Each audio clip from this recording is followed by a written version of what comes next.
अच्छा, ये अब तक हम लोग शेयर मार्केट हम लोग कर चुके हैं, ठीक है। अब जो हमें करना है वो है हमारा म्यूचुअल फंड, ठीक है।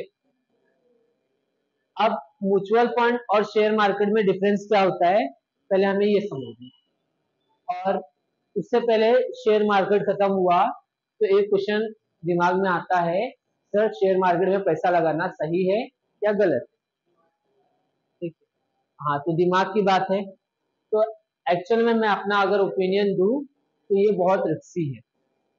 कई सारे लोग कमा लेते हैं, अगर आप पैसा लगा रहे हो तो इसका ये चांसेस ज्यादा है कि आप लॉस हो सकता है।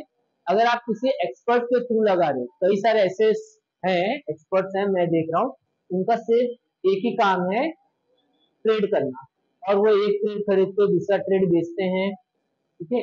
क्योंकि आपने एक बार खरीद लिया, अगर आप लॉन्ग टर्म के लिए खरीद रहे हो किसी कंपनी का शेयर, सीधी पहले सुन ले इसको, रुक जा, पहले सुन लो। अगर आप लोग कोई शेयर लॉन्ग टर्म के लिए खरीद रहे हो तो वो बेनिफिशियल है। जैसे देखो, आपने एक शेयर खरीदा, 10 रुपए का शेयर खरीदा, अब ब्रोकर ने 10 रुपए का शेयर आपने कितना खरीदा, 100 रुपए का खरीदा, मान लो छोटा अमाउंट देना, 100 रुपए का आपने शेयर खरीदा। 100 रुपए में से आपने ब्रोकर को, मान लो आपने एक शेयर खरीदा, उस शेयर का प्राइस था, एक शेयर खरीदा, वन शेयर का प्राइस था मान लो 10 रुपए था। आपके पास कितने रुपए हैं, 100 रुपए हैं, ठीक है। मान लो आपने 10 शेयर खरीद लिए, ठीक है। एक शेयर का प्राइस 10 रुपए है और मान लो आपने 10 शेयर खरीदा, नंबर ऑफ शेयर 10 खरीदा। अच्छा, अब ब्रोकर ने क्या किया, आपसे 2 रुपए ज्यादा लिया, 2 रुपए अपना ब्रोकरेज लेगा आपको खरीद के देने में, 2% ब्रोकरेज ले रहा है, ठीक है। 2% तो 10 रुपए का 2% कितना हो जाएगा, 10 रुपए का 2% 0.5 हो जाएगा, बरोबर 0.5। अच्छा, तो आपको एक शेयर कितने का पड़ रहा है, ब्रोकरेज लेने के बाद आपको एक शेयर पड़ रहा है, इतने में पड़ रहा है। आपने 10 शेयर खरीदा, तो 10 शेयर का वो कितना हो जाएगा, 10 शेयर का प्राइस कितना हो जाएगा, 10 शेयर का प्राइस आपको हो जाने वाला है 105 रुपए होने वाला है। आपने इन्वेस्टमेंट कितना किया, 105 रुपए इन्वेस्टमेंट किया। अच्छा, अब मान लो आपने इसको बेच दिया, अब आपने इसको, आप देखा, आपने 1 साल उसको होल्ड करके रखा, आपने उसको बेच दिया। बेच देने के बाद ब्रोकर बोलेगा, ब्रोकर आपसे पैसा लेगा, मान लो शेयर का दाम 10 रुपए का 10 ही रुपए रहेगा। अब आपने बेचा तो ब्रोकर क्या करेगा, बेचेगा, ठीक है। आपने खरीदा कितने का, 105 रुपए का खरीदा, लेकिन एक्चुअल में आपका शेयर कितना है, 100 रुपए का है, बरोबर। आपका शेयर कितना है, 100 रुपए का है। अब ब्रोकर ने क्या बोला, मैं 2% क्या लूंगा, कमीशन लूंगा। अभी भी आपका उसका फेस वैल्यू कितना है, 10 रुपए ही है, बरोबर 10 रुपए ही है। तो अब 10 रुपए का 0.5 आएगा, तो आप जब एक शेयर बेचोगे तो एक शेयर कितना 9.5 में बिकेगा। मतलब अगर आप इसको बेचने जाओगे, बेचने पे आपको इतना पैसा मिलेगा, कितना, 95 रुपीज मिलेगा। बात एग्री कर रहे हो। तो आपको घाटा कितना, आपने खरीदा कितना, 110 रुपए लगाया था, 100 105 रुपए लगाया, इन्वेस्टमेंट आपका 105 रुपए था, और बेचा कितने में, 95 में, घाटा कितना, 10 रुपए का हुआ। बात समझ रहे हो। आप लोग किसी शेयर को जब तक आपको 4% 5% अगर प्रॉफिट हो रहा है तब जाके अगर बेच रहे हो, मतलब अगर आपने 10 रुपए में खरीदा, अगर उसका 4% 5% बढ़ा, तीन, इसका मान लो ये 12 13 14 रुपए हुआ, तब आपने इसको बेचा, तब आपको प्रॉफिट है। बात समझ रहे हो। देखो, ओवरऑल पिक्चर अगर मैं बोलूं तो इसमें जो कमाई है वो ब्रोकर का है, ठीक है। शेयर मार्केट में पैसा इन्वेस्ट करना बहुत रिस्की है। तो अब हम इन्वेस्टमेंट कहाँ करें, तो मैं ये नहीं बोलता कि शेयर मार्केट में, हाँ, लेकिन इनिशियल तौर पे अगर मैं, अगर इसको बोलूं तो आप इसको जुए से कंपेयर कर सकते हैं। ठीक है, आपका बढ़ा तो बढ़ा, लगी तो लॉटरी, वरना नहीं लगा तो आपका वो भी पैसा गिर गया। मान लो ये 10 रुपए का है, आपका 500 रुपए पे आके गिर गया तो आपका तो 50 रुपए चला गया।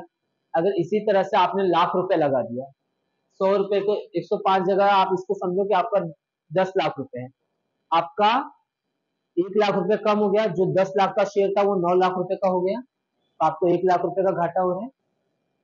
समझ रहे हो? तो इसी तरह से क्या इसमें रिस्क ज्यादा है। अच्छा, रिस्क ज्यादा है, इसीलिए फिर एक और आया म्यूचुअल फंड। इसका हिस्ट्री जब मैंने गूगल पे सर्च किया तब मुझे मालूम पड़ा कि यूरोप में एक कंट्री थी, उसको क्या चाहिए था कि आ, हाँ, उसको ना वो क्या करती थी, दूसरे कंट्रीज को सर्च करती थी नदी के थ्रू।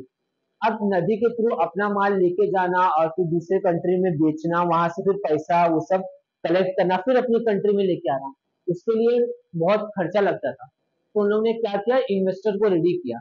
इन्वेस्टर को रेडी किया मतलब सबको बोला कि आप थोड़ा थोड़ा पैसा आप लगाओ, फिर जब वो माल भर के आएगा तो क्या करेगा, आपका भर के आएगा तो आपको पैसा मिलेगा।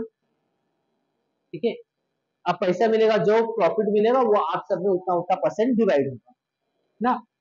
लेकिन कुछ नाव क्या होते थे, कुछ लूट लिए जाते थे लुटेरे, और कुछ नाव पानी में डूब जाते थे, तो इन्वेस्टर का ऐसा पैसा क्या डूब जाता था, तो रिस्क ज्यादा होता था।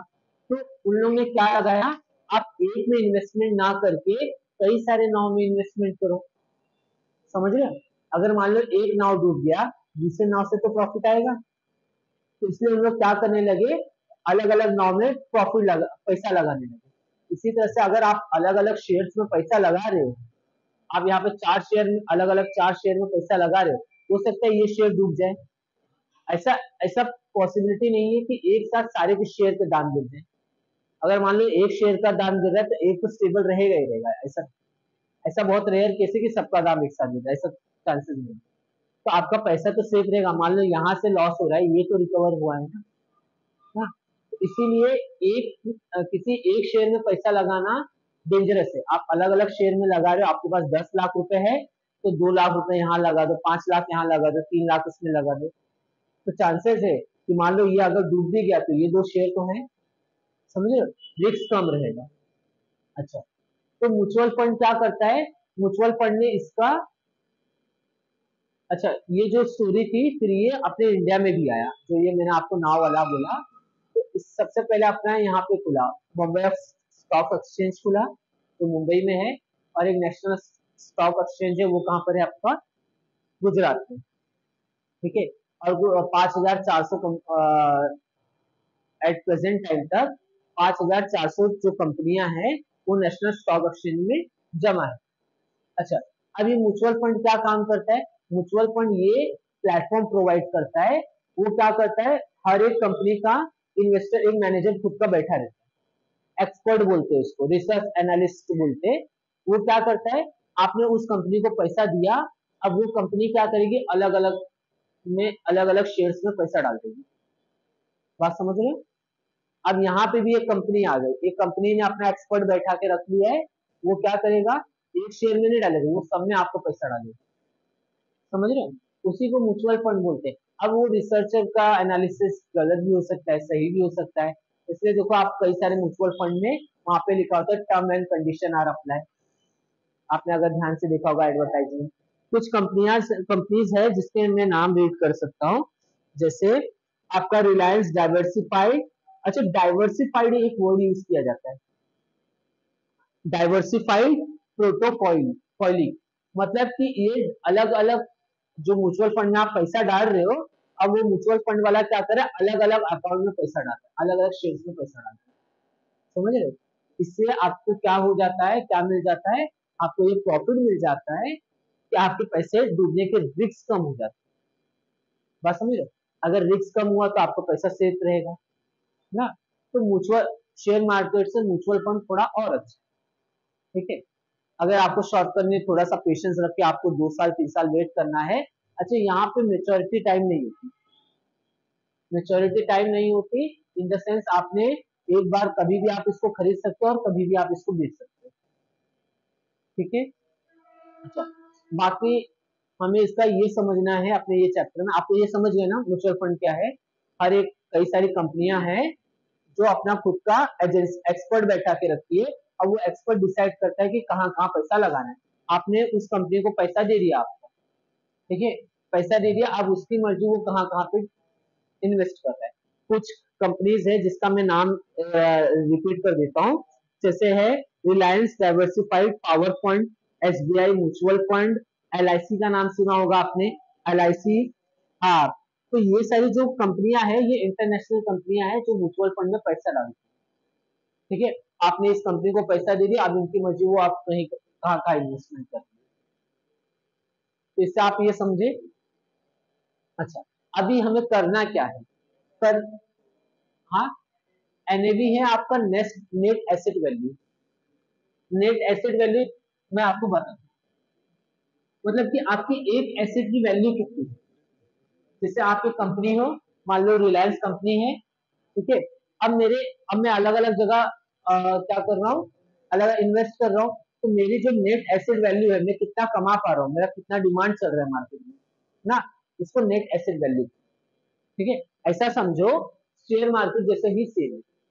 क्या सेम है, यहाँ पे शेयर मार्केट में हम लोग शेयर खरीदते थे, शेयर खरीदते थे तो उसका कुछ परचेस प्राइस होता था, परचेस प्राइस होता था। तो यहाँ पे परचेस प्राइस है, परचेस प्राइस है, यहाँ पे परचेस प्राइस है, तो यहाँ पे एनएवी है, नेट एसेट वैल्यू। वहां पे उस शेयर का परचेस प्राइस कितना था, यहाँ पे है net asset value. Net asset value मतलब उस कंपनी के एक एसेट की वैल्यू कितनी है, समझ रहे हो, कितने में वो एक एसेट बेच रहा है, उसका टोटल कैलकुलेट किया जाता है, प्रॉफिट कितना, कहाँ कहाँ पैसा इन्वेस्टमेंट किया है, और कितनी उसकी टोटल वैल्यू, उसमें से एक वैल्यू कितनी थी, समझ रहे हो।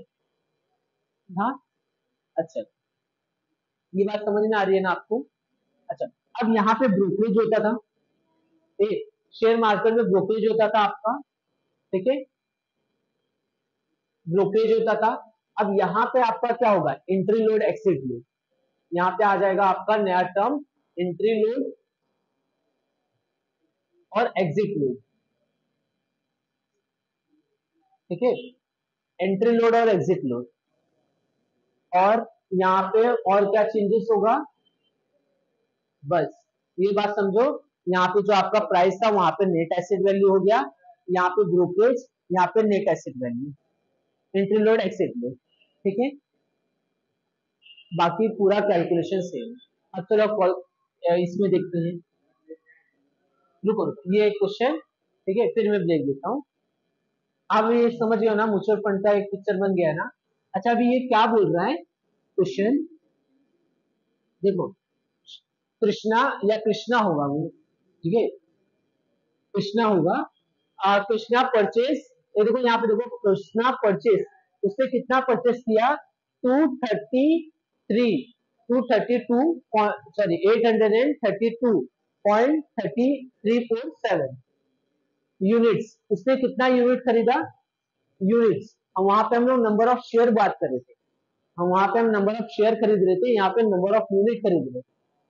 यहाँ पे मैंने कितना अप्रोक्सीमेटली 850 यूनिट्स खरीदा है, बरोबर। अच्छा, इतना यूनिट खरीदा है, और फिर म्यूचुअल फंड कहाँ का खरीदा है, म्यूचुअल फंड कितने तारीख को खरीदा, 15 मई, 15 मई 2008 को खरीदा। उसके बाद with the net asset value, net asset value उस समय पे उसकी एक एसेट वैल्यू की प्राइस कितनी थी, 30 रुपीज थी, अप्रोक्सीमेटली मान लेता हूँ 30 रुपीज। अच्छा, इट्स एनएवी, हम लोग ने 15 मई को खरीदा, फिर उसके बाद 20 नवंबर को वॉज 20 नवंबर को उसका 34 रुपए हो गया, 34 रुपए हो गया, 5 मिनट में, ठीक है, 34 रुपए हो गया। 15 मई को कितना था नेट एसेट वैल्यू, 30, और नवंबर तक आते आते उसकी एसेट वैल्यू कितनी हो गई, 34 हो गई, मतलब बढ़ी है ना। अच्छा, अब यहाँ पे बोल रहा है there was no entry load no exit load, वहां पे कोई भी एंट्री लोड नहीं है, कोई भी एग्जिट लोड नहीं है, आप उसका शेयर खरीदो, आपको कोई ब्रोकरेज नहीं है, ऐसा बोल रहा है वो, ठीक है। Find the amount invested on 15 मई, आपने 15 मई को कितना इन्वेस्ट किया था, अमाउंट पैसा, और the value of a investment on 20 नवंबर, 20 नवंबर को कितना इन्वेस्टमेंट की वैल्यू होगी, समझ रहे हो। हमें क्या निकालना है, हमने 15 मई को कितना पैसा लगाया और 20 मई को 20 नवंबर को हमारा शेयर मतलब कि हमारे म्यूचुअल फंड की वैल्यू कितनी होगी, ये निकालना है, बरोबर। अब आ जाते हैं, कैसे आते हैं, अच्छा, अमाउंट, अमाउंट इन्वेस्टेड या invested amount, invested amount, amount, अच्छा इन्वेस्टेड अमाउंट मुझे कैसे मिलेगा, इन्वेस्टेड अमाउंट ऑन 15 मई, हाँ बताओ कैसे मिलेगा, परचेज, देखो मैंने कितना यूनिट खरीदा, कृष्णा परचेज कितना यूनिट खरीदा, तो नंबर ऑफ यूनिट यहाँ पे लिखता हूँ, number of units into NAV on 15 मई, बात समझ रहे हो। इन्वेस्टमेंट कैसे मिलेगा, मैंने 850 यूनिट खरीदा और उस टाइम पे एनएवी कितना चल रहा था, तो मेरा है 30 रुपए चल रहा था, बरोबर। तो नंबर ऑफ यूनिट कितना है 382.347 इंटू 30.65, मल्टीप्लाई करेंगे तो ये कितना आ जाएगा 25.515, अच्छा रुको मैं ही देख लेता हूँ, दिखा दे,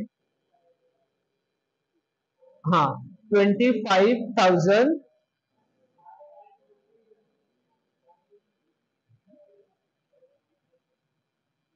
अच्छा अभी ये बात आपको समझी, इन्वेस्टमेंट, उसका इन्वेस्टमेंट कितना था, अच्छा 20 मई को उसका इन्वेस्टमेंट कितना है वो मुझे पता लगा, इन्वेस्टमेंट,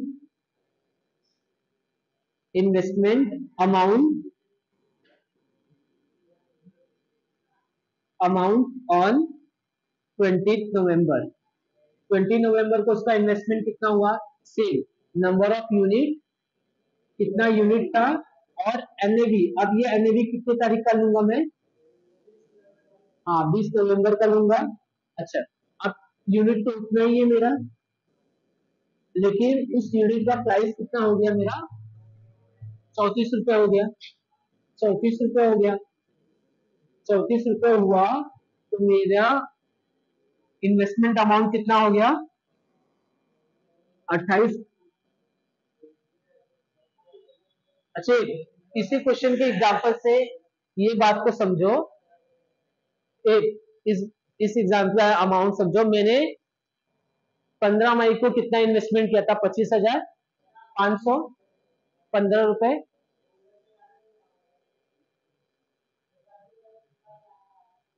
क्या चीज ये 30, हाँ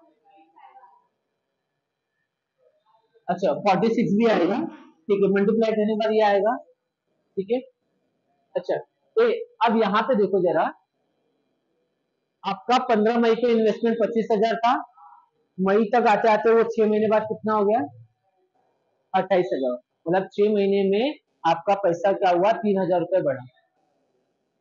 तो म्यूचुअल फंड का यही फायदा है, अगर आपको लग रहा है कि आपके नेट एसेट वैल्यू गिर रही है, 30 रुपए है, मान लो अभी 30 रुपए है, नवंबर तक अगर मान लो 25 रुपए आ जाती तो आपको रिस्क था ना, 3,000 रुपए का रिस्क होता, तो आप इसको बेच देते, बोलते और घाटा सहने से अच्छा बेच, ठीक है, आप ये बात समझ में, ठीक है, पॉज करिए।